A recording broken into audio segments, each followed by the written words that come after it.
안녕하세요. 신동일 꿈발전소 3일경제독립TV입니다. 지난 6월 17일 정부에서 주택시장 안정을 위한 관리방안 종합대책이 발표되었습니다. 보도자료를 보면서 이번 대책에 대한 대처 방안에 대해서 함께 생각해보는 시간을 갖도록 하겠습니다.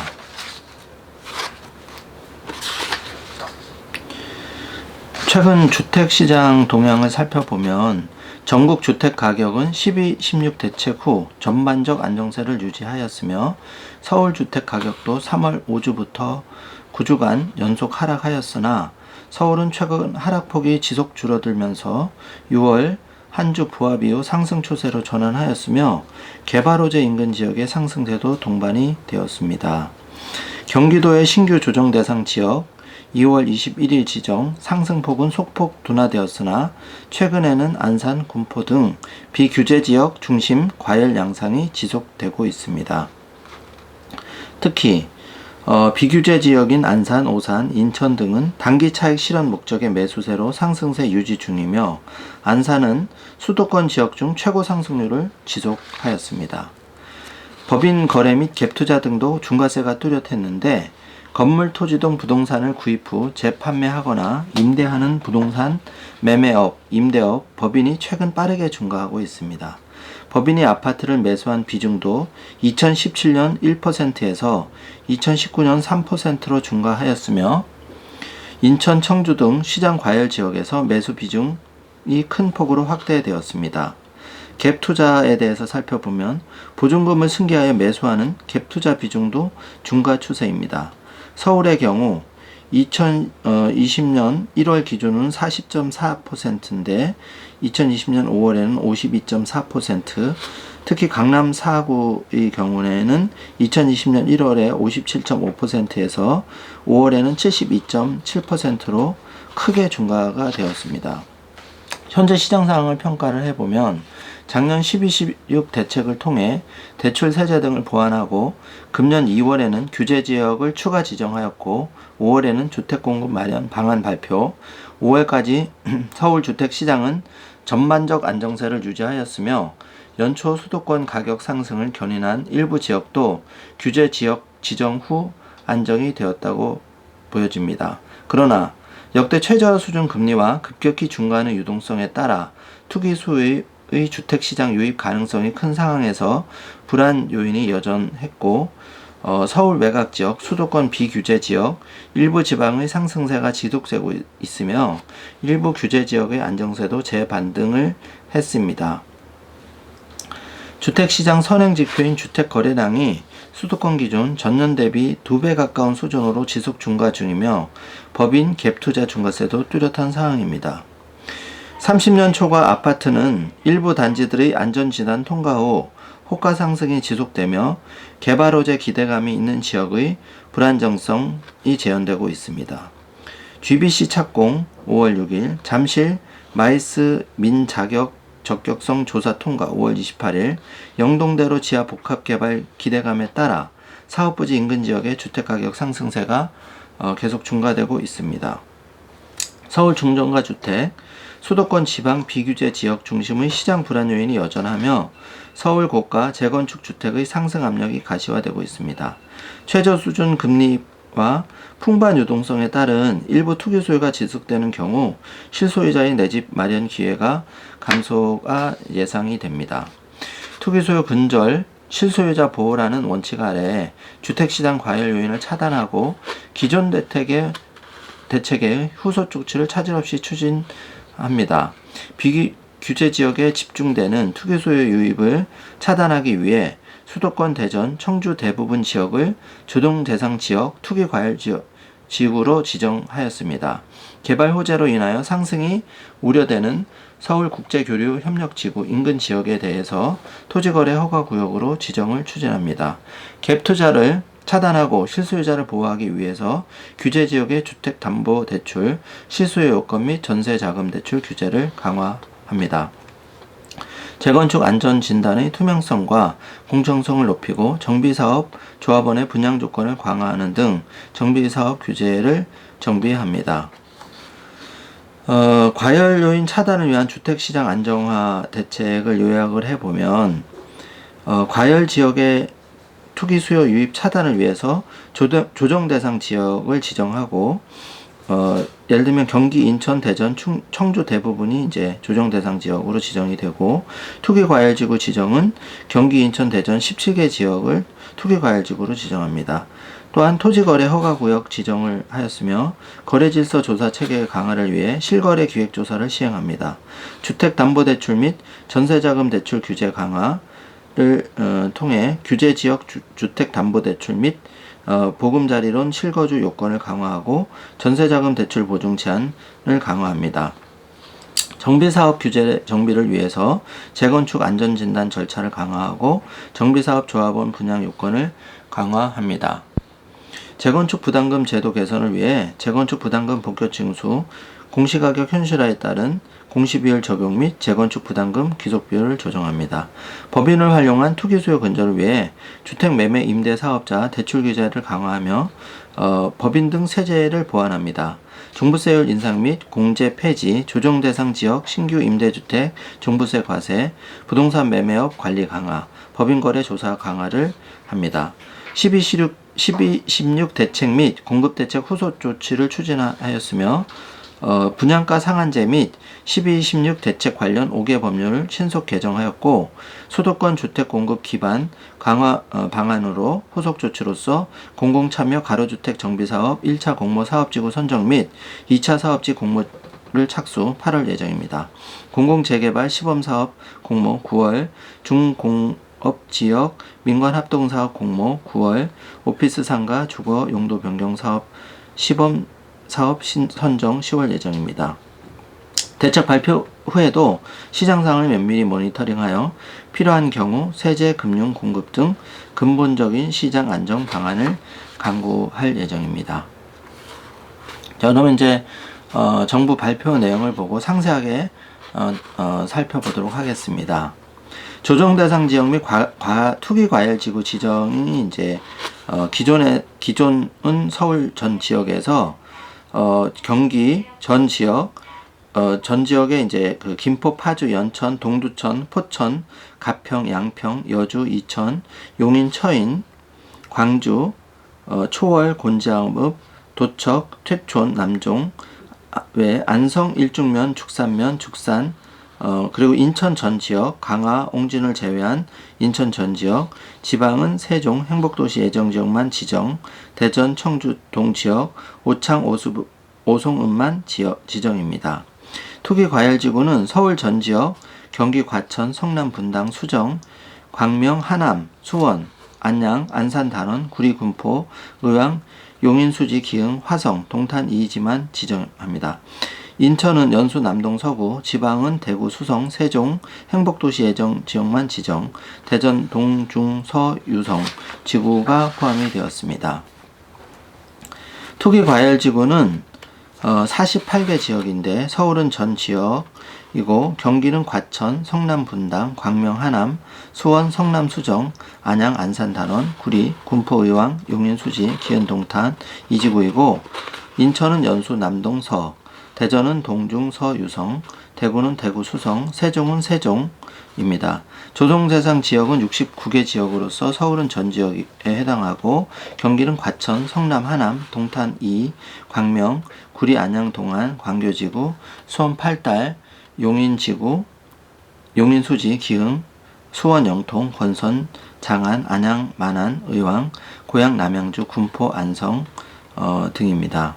인천은 중동, 미추홀, 연수, 남동, 부평, 계양, 서, 동중서, 대전은 동중서, 유성, 대덕, 세종은 세종지구, 충북은 청주 지역입니다.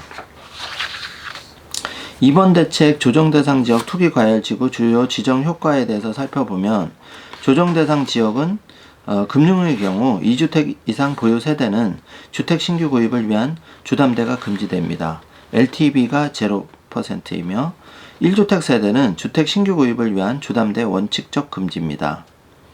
예외로서 기존 주택 2년, 투기과열은 1년 내 처분 및 전입 조건, 무주택 자녀 분가, 부모 별거 복량 등이 있습니다. 고가주택은 시가 9억 원 초과주택인데 구입 시 실거주 목적 제외 주담배 금지입니다.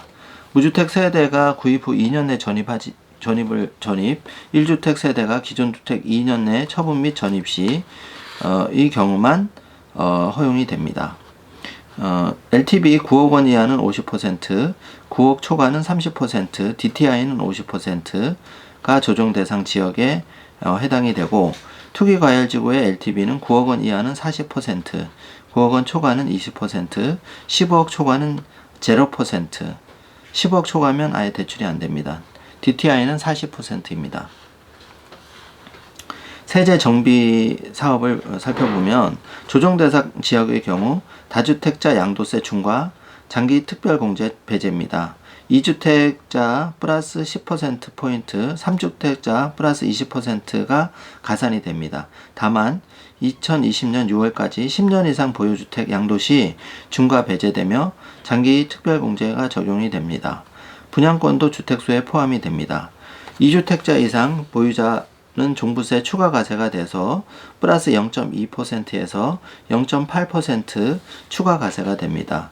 2주택 이상 보유자 보유세 세부담이 상향이 되며 2주택자는 300%, 3주택자는 300%가 중과됩니다. 일시적 2주택자의 종전주택 양도기간은 기존은 2년 이내 양도에서 변경은 1년 이내 신규 주택 전입 및 1년 이내 양도로 강화되었습니다. 전매 제한 기간을 살펴보면 조정대상 지역의 경우 분양권 전매 제한 1지역인 경우 소유권 이전 등기, 2지역은 1년 6개월, 3지역은 공공택지 1년, 민간택지 6개월 내 전매 제한이 있습니다. 기타 3억 원 이상 주택 취득 시 자금 조달 계획서 신고가 의무화되었습니다. 기존 주택 보유 현황, 현금 유료 등 신고 항목이 확대되었으며 투기과열지구는 9억 원 초과 시 중빙 자료를 제출해야 됩니다. 투기과열지구를 살펴보겠습니다. 금융의 경우 LTV 9억 원 이하는 40%, 9억 원 초과는 20%, 15억 원 초과는 0% 대출이 전혀 안 됩니다. DTI는 40%입니다. 사업자 대출의 경우 LTV는 9억 원 이하는 40%, 9억 원 초과 20%, 15억 원 초과는 0%, 개인 주택매매 임대사업자의 고가주택은 시가는 9억 초과, 구입 시 신규 주담배 금지입니다. 재건축 조합원 지위 양도 제한을 살펴보면 조합 설립 인가에서 소유권 이전 등기입니다. 재개발 조합원 분양권 전매 제한은 관리 처분 계획 인가에서 소유권 이전 등기입니다. 정비사업 분양 재당첨 제한이 됩니다. 주택 분양권 전매 제한은 소유권 이전 등기 최대 5년, 분양가 상한제 적용주택 전매 제한 기간이 강화됩니다. 수도권은 비투기 과열지구 대비 2년이 가산이 됩니다. 이상으로 굉장히 6월 17일 대책이 강화되었음을 알 수 있습니다. 주요 개발 호재 지역 토지 거래 허가 구역 지정에 대해서 살펴보면 서울 송파 강남군의 국제교류 복합지구 SID 조성과 관련한 대규모 사업계획의 추진이 본격화되어 연이어 발표가 되었습니다. 시장 불확실성이 큰 상황에서 주요 개발 호재가 복합 작용하는 경우 인근 지역 매수 심리를 자극 및 과열이 심화될 우려가 있습니다. 잠실 마이스 개발사업, 영동대로 복합개발사업, 사업부지 및 영향권 일대를 허가구역으로 지정하는 방안을 서울시 도시계획위원회 심의를 통하여 확정하였습니다. 구체적인 내용은 서울시 도시계획위원회 심의 6월 17일 오후를 통해 확정하여 서울시 보도자료로 배포되었습니다.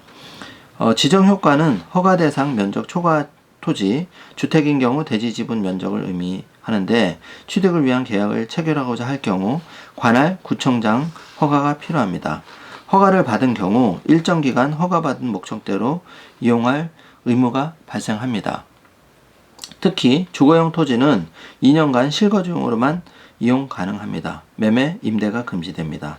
발효 시점은 6월 17일 오후 서울시 도시계획위원회 심의 6월 18일 공고되어 6월 23일부터 효력이 발생합니다.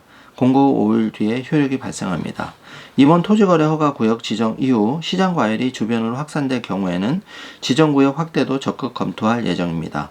향후 개발 호재 등에 따른 투기 우려가 관측될 경우 시장 질서 확립을 위해 토지거래허가구역 지정을 검토합니다.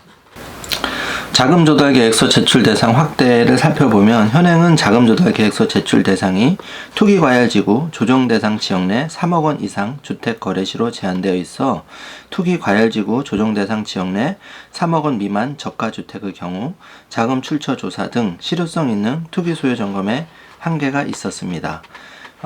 그래서 투기과열지구 조정대상 지역 내에서 주택을 거래하는 경우 거래 가액과 무관하게 자금조달계획서를 제출하도록 했습니다.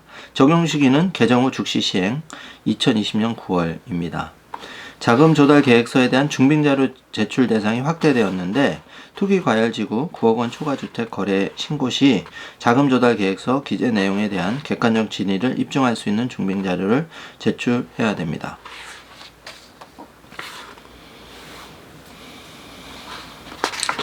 자, 지금까지 이제 그 정부에서 발표한 6.17 주택시장 안정을 위한 관리 방안을 발표 자료를 보도 자료를 참조해서 자세하게 살펴봤습니다. 여러분 여기에 대해서 이제 신동일 소장의 전망과 얘기를 잠깐 곁들이도록 하겠습니다. 정부에서 이제 부동산 규제는 풍부하게 유동성이 풀려 있고 마땅한 투자처가 없기 때문에 집값은 계속 상승할 것이 전망이 됩니다. 따라서 앞으로도 집값이 잡히지 않으면 고강도의 정부의 부동산 대책이 이어지리라고 예상됩니다. 현재 시장상을 종합적으로 볼 때 지금은 집을 장만할 때가 아니고 관망할 때라고 생각되어집니다. 내 집 마련에 대한 그 실수요 목적으로 아파트를 구입하려고 해도 3억 원 초과 아파트에 대해서는 굉장히 이제 대출과 실입조 요건이 강화가 되었기 때문에 쉽지 않은 상황입니다. 그리고 이제 그 전세를 끼고 집을 장만하는 것도 현실적으로 어려워졌습니다. 따라서 지금 상태는 굉장히 소나기는 좀 피하고 가야 되는 상황이지 않나 이렇게 보여집니다. 특히 실물 경기가 급격히 좀 악화되고 있는 그런 상황이기 때문에 여러분이 이런 것을 좀 감안을 하셔서 지금은 너무 서둘러서 강남 3구의 아파트라든지 서울에 또는 그동안 관심 가졌던 지역의 아파트를 지금 이렇게 급하게 매수하시는 것은 자칫 상투를 잡을 우려가 있다고 보여집니다. 따라서 한 2, 3년 뒤로 내 집 마련이라 하더라도 좀 실수요 목적의 아파트라 하더라도 구매 계획을 조금 뒤로 미루는 것이 필요해 보입니다. 그러면 어떻게 해야 되느냐? 자산관리 관점에서 보면 부동산도 매우 중요하고 큰 비중을 차지하지만 더 중요한 것이 종잣돈을 마련해서 경제 독립을 위한 부자 시스템을 구축해 나가는 것이라고 볼 수 있습니다. 이런 관점에서 지금 돌아가는 시장 상황을 볼 때 간단하게 미국 시장을 살펴보면 재정을 굉장히 많이 연준에서 풀어서 지금 유동성이 2008년에 비해서 4배 이상 풀릴 예정입니다. 또 한국 시장 역시 유동성이 많이 풀려 있고 기준금리 인하로 인해서 더 유동성이 시장에 많이 돌아다닐 예정입니다. 이런 상황을 종합해 봤을 때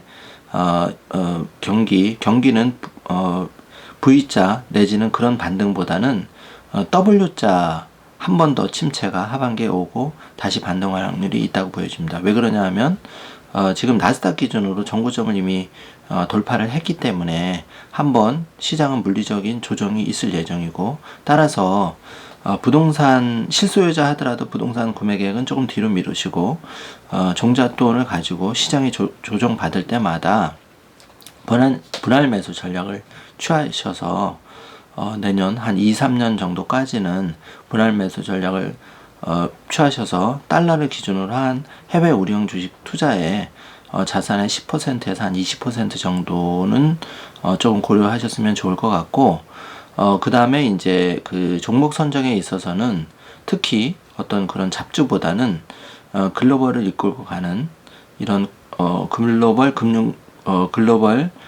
전염병 사태 이후에 시장을 주도할 그런 언택트 산업들의 세계 초우량 기업에 투자하는 것이 안전해 보이며, 그 기준은 나스닥 기준 1등에서 12기업까지를 적극 검토하시면 좋을 것 같습니다. 본론으로 돌아와서 이 부동산에 대한 지금 그런 거는 좀 더 이제 자세하게 한 번 더 그 정보 보도 자료를 보고 살펴보겠지만, 여러분이 지금은 정기 수요를 잡기 위한 어떤 그런 정책적인 규제의 흐름이 앞으로 1, 2년 더 이어지리라 보여집니다. 그래서 정말 급격하게 부동산 가격이 조정되고 그것이 실물 위기로 이렇게까지 되지 않는 이상 정부가 이런 그 부동산 규제 정책을 하루아침에 바꾸기란 어려워 보입니다. 따라서 지금은 종잣돈 마련에 집중하시고, 그 종잣돈 마련을 적금이나 정기예금도 활용하지만 자산의 10에서 20% 정도는 해외 우량 부동산, 해외 우량 주식에 좀 더 관심을 가지면 좋고, 근거에는 만약에 하반기에 국내가 실물 경기 충격에 따라서 큰 조정이 왔을 경우에는 달러 자산이 큰 폭으로 상승할 수가 있습니다. 따라서 자산을 지키는 차원에서도 그런 쪽으로 조금 포트폴리오를 구성하시는 게 좋을 것 같습니다. 이상으로 6월 17일 정부의 강력한 부동산 대책에 대해서 살펴보았고, 부동산 대책에 따라서 어떻게 2, 3년 대응을 할지에 대해서 살펴봤습니다. 끝까지 시청해 주셔서 감사합니다.